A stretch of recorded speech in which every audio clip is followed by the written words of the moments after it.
Hello guys, আমরা এখন যাচ্ছি কোথায়? বাটু কেভস। তো আমরা এখন হোটেল চেক আউট করছি, আর হোটেল চেক আউটের সময় আমরা আমাদের লাগেজগুলো এখানে রেখে দিলাম। তো বাটু কেভসে তোমরা কিন্তু বাসে করে যেতে পারো, রেলে করে যেতে পারো, বাট আমরা যাচ্ছি গাড়িতে। সময়টা একটু বাড়বে। হ্যাঁ, বাকি দুটো ট্রান্সপোর্টেশনে তোমার 1 ঘন্টা বেশি লাগবে টাইম। যেহেতু ট্রেনে করে যেতে চাইলে কেএল সেন্ট্রাল থেকে ডিরেক্ট ট্রেন আছে কিন্তু বাটু কেভসের, বাট এখান থেকে আবার কেএল সেন্ট্রাল আমাদের যেতে হলে হয় বাস করতে হবে নয় ট্রেন করতে হবে। তো দ্যাটস ওয়াই আমরা ভাবছি, এখন অলরেডি ঘড়িতে বাজে 11টা, তো আমাদের কিছু প্ল্যানসও আছে আজকে। তো টাইমটা বাঁচানোর জন্য আমরা ড্রাইভার বুক করেছি। ইয়েস, ড্রাইভার বুক করেছি। আমরা লাগছে কত টাকা? 15 রিঙ্গিট মতো। 14 রিঙ্গিট। 14 রিঙ্গিট। আর ওখান থেকে আবার আরেকটা জায়গায় যাবো, আমরা অ্যাকোয়ারিয়াটাও যাবো, যেহেতু কালকে আমাদের হয়নি ওটা। তো ব্লগটা দেখতে থাকো।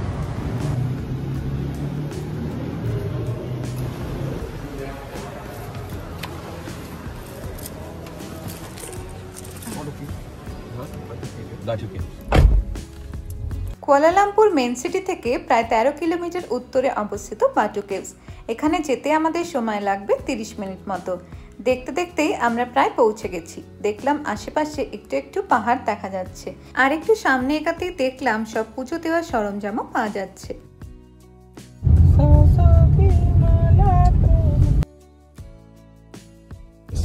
তো এটা হচ্ছে ট্রেন স্টেশনটা, দেখতেই পাচ্ছ এই যে। So if you don't want to take an e-hailing, you can take the train station, goes all the way to KL Central. But this one there's a scheduled train station, you can check there. তো এই হচ্ছে বাটু caves. এখানে কিন্তু free entry রয়েছে, আর একটু ভেতরে, এটা না মেনটা আর একটু ভেতরে আছে। তো চলো যাওয়া যাক। কত মাংকি। বাটু কেভসে আসতে হলে যতটা পারবে সকাল করে পৌঁছে যেতে, কারণ এখানে সকালবেলা রোদ্দুরটাও কম থাকে, যার ফলে সিঁড়িতে উঠতে অনেকটাই সুবিধা হবে। আর লোকজন কম থাকলে ছবিও কিন্তু দারুণ উঠবে। টাইমিংস থাকছে সকাল 6টা থেকে রাত্রি 9টা।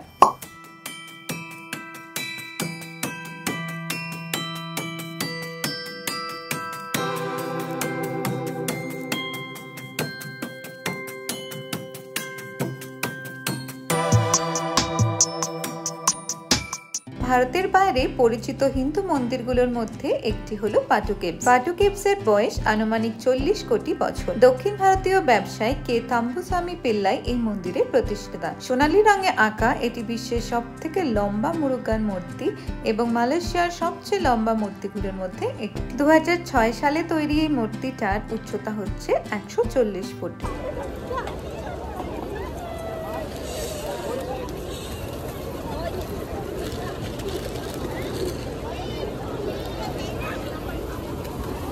তো এইগুলো বারণ আছে, একটু সিঁড়িটা দিয়ে উঠবো এবার।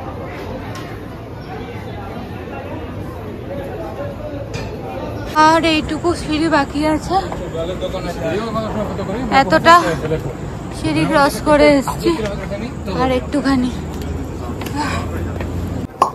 তো আমরা এখন ফাইনালি পৌঁছে গেছি বাটু কেভসে। অতটাও টাফ নয়, একটু তো হাঁপানি হয়েছে, কারণ আমরা ভিয়েতনামে যেহেতু 500 সিঁড়ির একটা ছিল, তো এটা হাফের একটু বেশি, 272। ঠিক আছে, উঠে পড়েছি। বাটু কেভসের ভেতরে একটা মন্দির আছে খুব সুন্দর, শ্রী ভেলায়ুথার টেম্পল। তো এখানে আমরা এসেছি, এখানে কিন্তু জুতো খুলে আসতে হবে, ভেতরে ঢুকতে হবে। হ্যাঁ, মানে এই যে এখানে জুতো খুলে দেন আসতে হবে। চলো। পুরোটা কিন্তু একটা কেভের মধ্যে, খুব ঠান্ডা ভেতরটা। কেভের মধ্যে পুরো একটা মন্দির।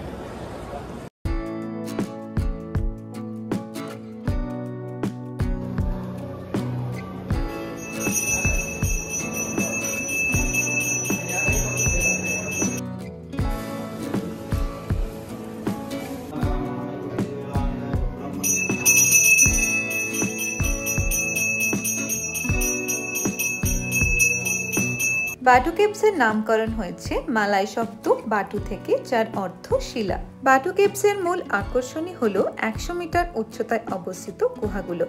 এর ভেতরে বিভিন্ন বড় আকারের এবং ছোট আকারের গুহা রয়েছে। এই সমস্ত গুহাগুলোর সিলিং প্রায় 100 মিটার উঁচু।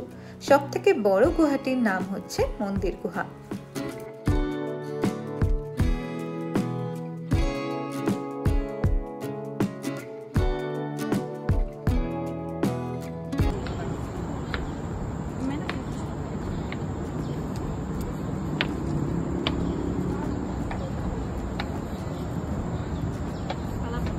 আমরা ট্রেনে উঠে পড়েছি।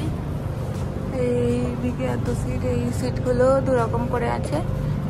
এবার যাব আমরা অ্যাকোয়ারিয়া কেএলসিসি। আমি পুরো এক্সস্টেড, আজ রোদ্দুরটা উঠেছে আর গরমও আছে। আর 272 সিঁড়ি ওঠার পর হালাতটা অল্প খারাপ হয়ে গেছে। তো আমরা যেহেতু কালকে অ্যাকোয়ারিয়া দেখতে পারিনি, তো আজকে আমরা যাব অ্যাকোয়ারিয়া দেখতে। এবার আমরা বাটু কেভস থেকে কি করে অ্যাকোয়ারিয়া যেতে হয় সেটা আবিষ্কার করব, দেন তোমাদের সাথে শেয়ার করব। দেশের বাইরে ঘুরতে গেলে হারিয়ে যাওয়া কিন্তু বেশ কঠিন, কারণ সব প্রশ্নের উত্তরে দেওয়ার জন্য হাজির গুগল ম্যাপস। সেই গুগল ম্যাপসের সাহায্য নিয়ে আমরা বের করলাম আমাদের এই ট্রেনে করে নামতে হবে কাম্পুং বাটু বলে একটি স্টেশনে। সেখান থেকে যাব কনলেক। কাম্পুং বাটু খুলজা সিমসি।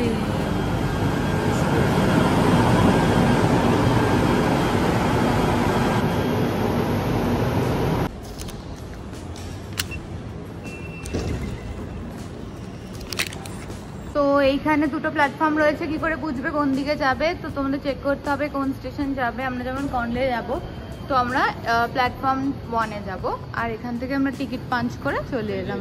লেখা আছে, একটু ভালোভাবে বলে দিই। এই যে এখানে লেখা আছে, এই যে এইগুলো কনলে যাবে, এদিকটা মানে কালারফুলি লেখা আছে, মানে এইদিকে যাবে, আর এদিকে কালার নেই, মানে হচ্ছে এই স্টেশনগুলো। ওরা তো শুধু এইটুকুও লিখে রাখতে পারতো, এইগুলোর কি দরকার ছিল লেখা? তো চলো এবার যাই। এ কি রে, কালীঘাটের মতো অবস্থা।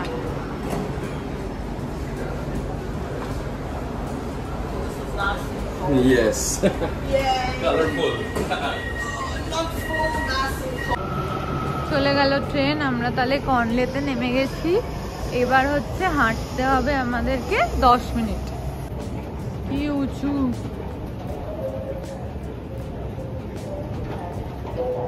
বাইরে বেরালাম পিন্টু এ দিয়ে। পিন্টু মানে হচ্ছে ডোর। হ্যাঁ, তো বাইরের রোদ্দুরটা দেখে তো জাস্ট মাথাটা গরম হয়ে গেল। এবার আমাদের হাঁটতে হবে, খুব গরম। এই যে ম্যাপ আছে এখানে। তো আমরা এখন খাবার গরম করছি 7-Eleven-এ। খুব খিদে পেয়েছে, এখন 3টে মতো বাজে। তো খেয়ে দেন যাবো হচ্ছে অ্যাকোয়া কেএলসিসি। অ্যাকোয়া কেএলসিসির এন্ট্রি টিকিট আমরা বুক করেছিলাম গেট ইওর কাইট থেকে। ডেসক্রিপশনে কিন্তু লিঙ্ক দেওয়া রইল।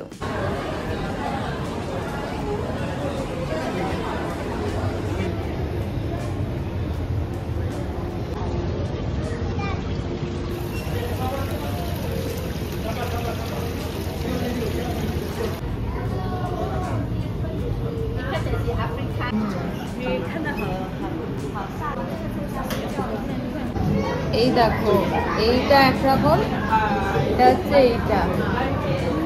দুটো কালারের, একটা এইরকম কালারের আছে আর একটা এইরকম কালারের। এরকম গাটা শেষ বাবা।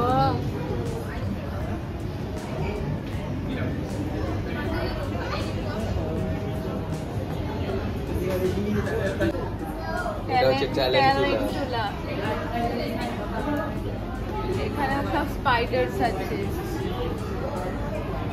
এমন ভাবে মিশে আছে না, জাস্ট খুঁজে পাওয়া যাচ্ছে না। আর যখন খুঁজে পাওয়া যাচ্ছে তখন গাটা শিশি করছে। ট্যালেন্টুলা টাকায় দেখায় দারুণ।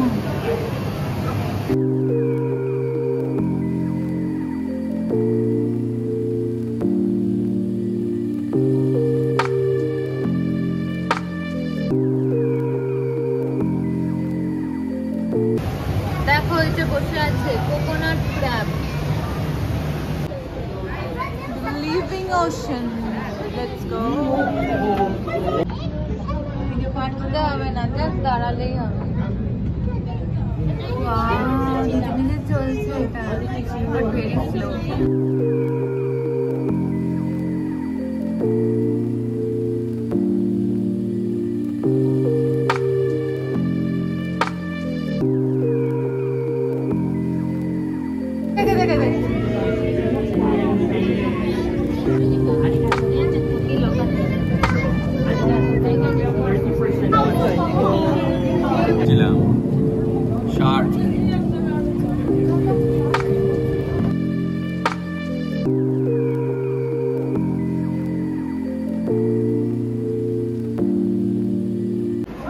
দিনের জাহাজ।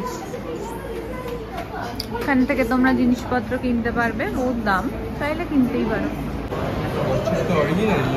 হ্যাঁ, ওটা রেখেছে এখানে, সবই অরিজিনাল, সব original. Life cycle of Atlas moth. Wow, এগুলো ছোটবেলায় পড়েছিলাম। আমাদের দারুণ লেগেছে অ্যাকোয়া কেএলসিসি। মালয়েশিয়া এলে এটা ট্রাই করতে একদম মিস করো না। এরপর আমরা পুরনো হোটেল থেকে লাগেজ নিয়ে চলে এলাম নতুন হোটেলে। এখন চলছে চেক ইন পর্ব। তো আমরা সেকেন্ড হোটেলে চলে এসেছি, তো এখানেই কদিন থাকবো। এখান থেকে ভিউটা তোমাদের দেখাই, চলো। তারা তা মোটামুটি কত ডিগ্রি হবে? 180 ডিগ্রি ভিউ আছে।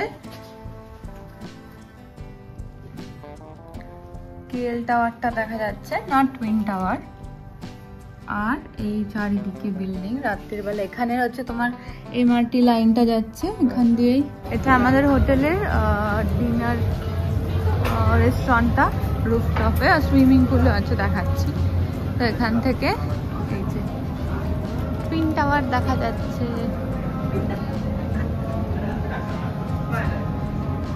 আর এইদিকে কেএল টাওয়ার।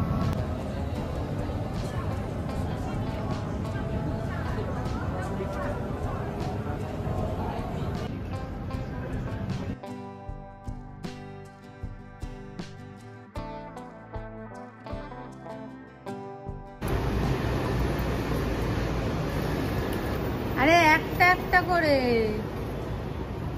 একসাথে হলে হবে না। সবুজ দেখাবে, ওটা হলো না। সবুজ হয়েছে, নিয়ে নিয়েছে। এবার আরেকটা,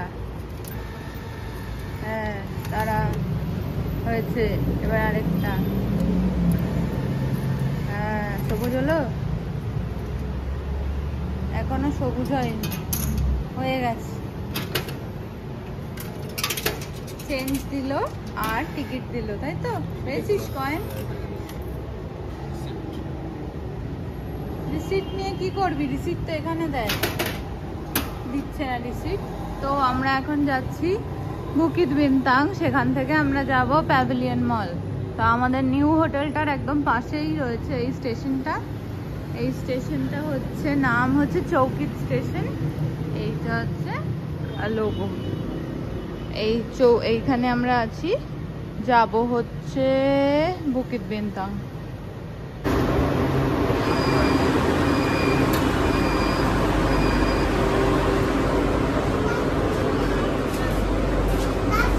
বস।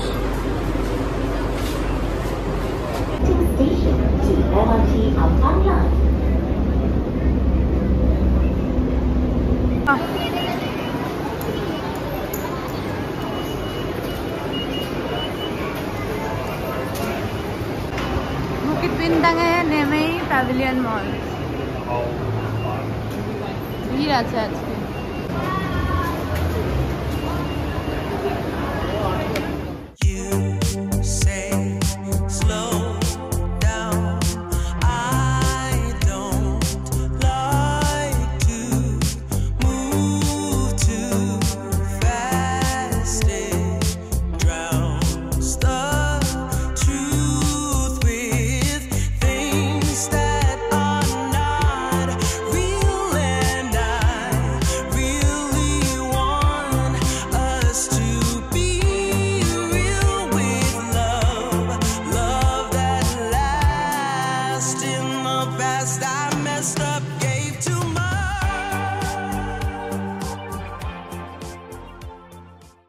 তো আমরা এখন চিকেন খাবো, শাওয়ারমা।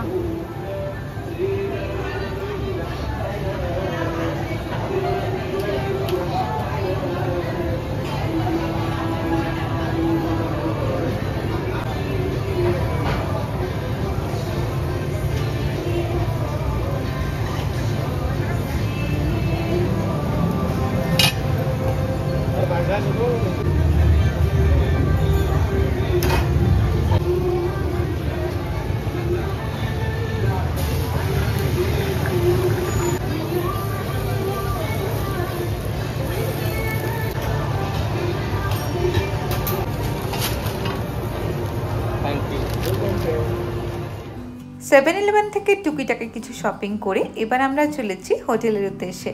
মোনোরেল থেকে বাইরের দৃশ্যটা কিন্তু জাস্ট অসাধারণ। রাতের বেলা দারুণ লাগে শহরটাকে। এরপর আমরা চলে এলাম হোটেলেরই রুফটপে ডিনার করতে। চোখ মুখ দেখে বুঝতেই পারছো দারুণ রকম ক্লান্ত। আজকের ভিডিওটা এখানেই শেষ করছি। ভিডিওটা লাইক করে দিও, কমেন্ট করে জানিও কেমন লাগলো, বন্ধুদের সাথে শেয়ার করে দিও, আর চ্যানেলটা সাবস্ক্রাইব করতে একদম ভুলো না। দেখা হচ্ছে পরের ভিডিওতে। মালয়েশিয়া ট্রিপের পরের এপিসোডে থাকছে এক দারুণ চমক। তোমাদের নিয়ে হাজির হব এক অজানা সিটিতে। ট্রাই করব লোকাল ফুড, এছাড়াও চুটিয়ে শপিং করব। আশা করছি সকলের সাথে দেখা হবে পরের এপিসোডে।